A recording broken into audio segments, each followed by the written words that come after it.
ఈరోజు మనం మర్యాద రామన్న కథలు 3వ భాగం తెలుసుకుందాము.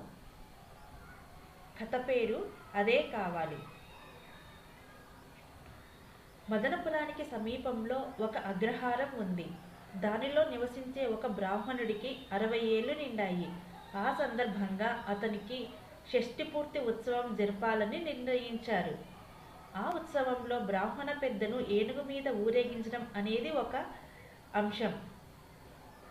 ఆ ఊరిలోనే దౌలత్ ఖాన్ అనే సంపన్నుడు కూడా ఉన్నాడు. అతని దగ్గర ఒక ఏనుగు ఉంది. ఊరేగింపు కోసం అతనిని అడిగి ఏనుగును తెచ్చారు. రాత్రి ఊరేగింపు జరిగింది.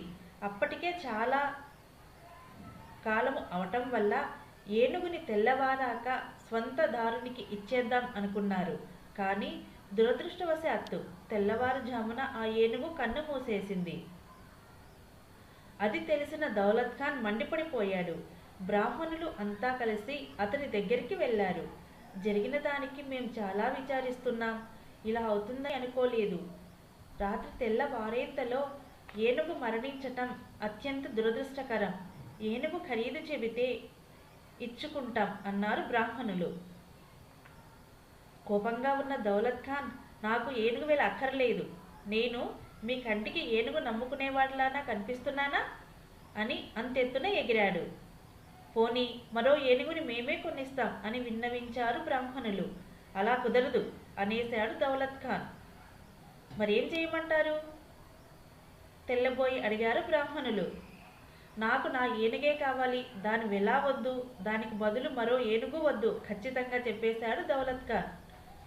బ్రాహ్మణులకు ఏం చేయాలో తోచలేదు. అదెలా సాధ్యం అని అడిగారు. సాధ్యాసాధ్యాలు నాకు అనవసరం. నా ఏనుగే నాకు కావాలి. కుండ బద్దలు కొట్టినట్లు చెప్పాడు దౌలత్ ఖాన్. ఇది తేలే సమస్య కాదు కదా. చివరికి ఈ తగువు రామన్న వద్దకు వెళ్ళింది. అతను ఉభయపక్షాల వాదనలు శాంతంగా విన్నాడు. అనంతరం బ్రాహ్మణుల తరపున వచ్చిన పెద్దను దగ్గరగా పిలిచి చెవిలో ఏదో చెప్పాడు. తర్వాత దౌలత్ ఖాన్ని పిలిచాడు. మీ ఏనుగుని మీకు ఇప్పిస్తాను, అయితే అన్నాడు. ఏమిటి అని అడిగాడు దౌలత్ ఖాన్. రేపు ఉదయం సరిగ్గా 6 గంటలకు మీరు ఆ బ్రాహ్మణుడిని తీసుకొని నా వద్దకు రావాలి. 6 గంటలంటే సరిగ్గా 6 గంటలు. 1 నిమిషమైనా ముందు కాదు, 1 నిమిషమైనా వెనుక కాదు. తెలిసిందా అన్నాడు మర్యాద రామన్న. తెలిసి అని అన్నాడు దౌలత్ ఖాన్. తరువాత నన్ను నిందించి ప్రయోజనం ఉండదు హెచ్చరించాడు మర్యాద రామన్న. అలాగే అని వెళ్ళిపోయాడు దౌలత్ ఖాన్. తన ఏనుగే తనకి వస్తుందంటే అతనికి ఆనందంగా ఉంది. కానీ చనిపోయిన ఏనుగుని ఎలా మళ్ళీ బతికించి తీసుకొని వస్తాడు? రామన్న ఎలా తీసుకొని వచ్చి ఇస్తాడో అతనికి అంతుపట్టడం లేదు. మర్నాడు తెల్లవారకుండా బ్రాహ్మణుని ఇంటి ముందు నిలిచాడు దౌలత్ ఖాన్. అతను ఎంత కొట్టినా తలుపు తీయడే. తలుపు కొట్టి కొట్టి అతనికి చేతులు నొప్పి పెడుతున్నాయి. పైగా అవతల సమయం మించిపోతుంది. ఏం చేయాలి? ఇలా కాదని ఆ ద్వారం తలుపులు బలంగా నెట్టాడు. ఆ తలుపులకు లోపల వైపున ఆనుకొని కుండలు ఉన్నాయి. దౌలత్ ఖాన్ తలుపుని బలంగా నెట్టేసరికల్లా ఆ కుండల దొంతర కాస్త జారిపోయి నేల మీద పడి కుండలు పగిలిపోయాయి.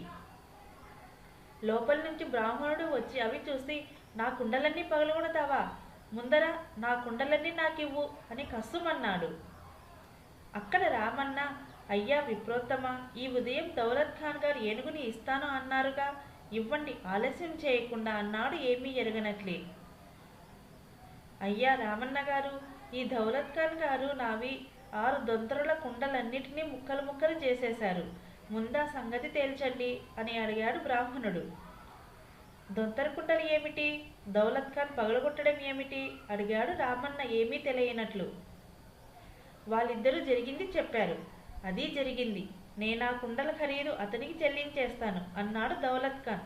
నాకు ఖరీదు అక్కర్లేదు అన్నాడు బ్రాహ్మణుడు.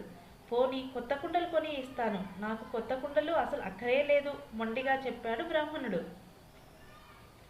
మరేం కావాలి? రామన్న ఆశ్చర్యంగా అడిగాడు.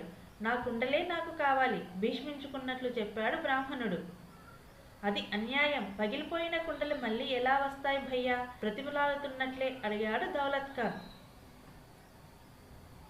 తక్షణమే చచ్చిపోయిన ఏనుగు ఎట్లా వస్తుంది భయ్యా అని ప్రశ్నించాడు రామన్న. ఖాన్ దగ్గర ఆ ప్రశ్నకు జవాబు లేక తల వంచుకున్నాడు. బ్రాహ్మణుడు గండం గడిచినందుకు మందహాసం చిందిస్తూ నిలుచున్నాడు. అప్పుడు రామన్న దౌలత్ ఖాన్ని సూటిగా చూస్తూ,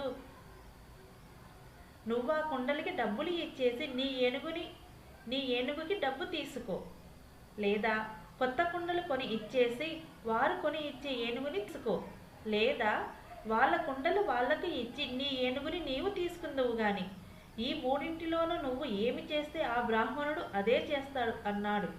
అతన్నే ఆలోచించుకొని నిర్ణయించుకోమన్నట్లు చెప్పగా ఖాన్కి మతిపోయింది. అక్కడున్న వారందరూ రామన్న తీర్పుకి ఎంతో సంతోషించారు. ఇదండి కథ.